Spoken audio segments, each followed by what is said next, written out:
Sri Lanka's Hambantota port and the discourse around it has always been about China's debt trap. This port was leased to China for 99 years because Sri Lanka could not pay for its construction. Now, this port is at the center of contradictions between the two powerful brothers of Sri Lanka, the President and the Prime Minister. Soon after the victory in the presidential election, Gotabaya Rajapaksa visited India. He said that Sri Lanka wants to work very closely with both India and China very well. He also called the 99-year lease of the Hambantota port a mistake of the previous government. His exact words were these, and I'm quoting, "The deal has to be renegotiated. Giving a small loan for investment is a different thing, but giving strategically important economic harbour is not acceptable. That we should have controlled."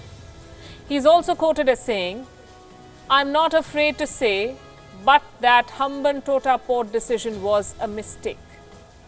China immediately responded. It said that all projects in Sri Lanka were developed with a win-win spirit and in consultation with the host nation. The Chinese embassy even issued a statement last week. It says that Sri Lanka and China have agreed to strengthen political trust and upgrade their cooperation. Enter Mahinda Rajapaksa, the new Prime Minister and the President's elder brother. Speaking to Chinese state media Xinhua, Mahinda Rajapaksa made a proper flip-flop. First, he said that his younger brother and President Gotabaya's remarks were taken out of context. He expressed confidence on Sri Lanka's ability to repay the loans for the Hambantota port. He also added that Gotabaya Rajapaksa has a general principle of not privatizing assets and that Sri Lanka and China will implement big projects like the Hambantota port and the Colombo port city.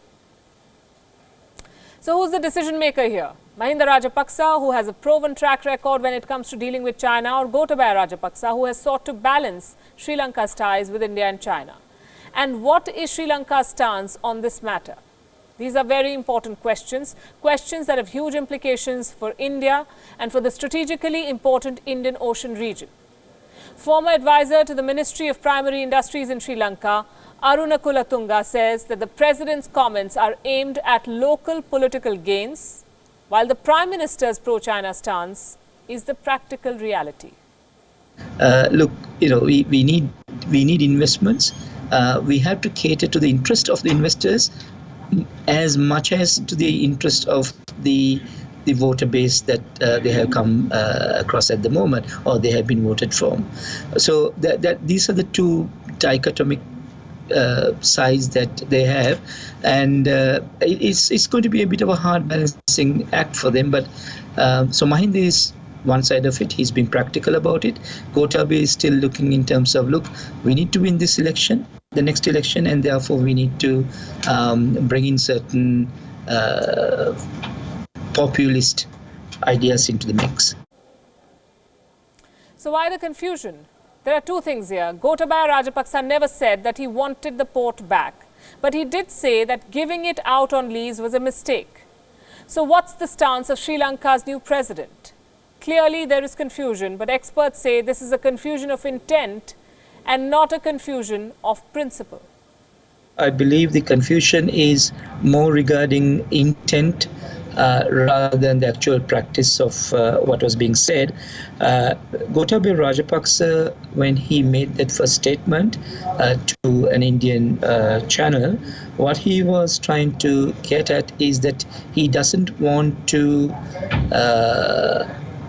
nationalize or sell national assets to foreign entities. Now, this is part of the political rhetoric that is there, and I don't believe that as a practical reality as far as he's concerned. Well, confusion or not, Sri Lanka's economic reality is very different. Accumulated foreign debt is roughly $55 billion. Foreign reserves at a paltry $8.5 billion. In 2017, China wrote off $1.1 billion of debt in exchange for a long-term lease of the Hambantota port, 99 years. This is the reality. Is Sri Lanka capable of repaying the loans? Very difficult at the moment. But Mahinda Rajapaksa wants to cement ties with China. The Hambantota port is a political bait, an economic giveaway to secure more Chinese investment. Clearly, between the two brothers, the Rajapaksas are sending different signals to the two major powers in the region, India and China. They're playing both, it seems, and that is a dangerous game to play.